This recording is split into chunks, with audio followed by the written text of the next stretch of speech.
na kami muling magkasama-sama,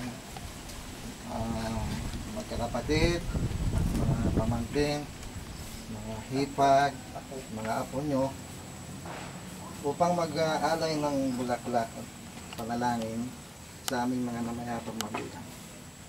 Naway pag-iisa namin sa puntod nila, ang kanilang mga alaala ay maging bigkis namin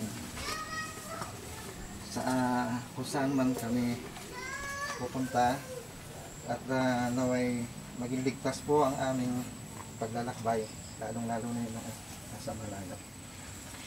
Ang lahat po ito ay iniaalay namin sa Panginoon sa ngalan pa rin ng iyong anak na si Jesus.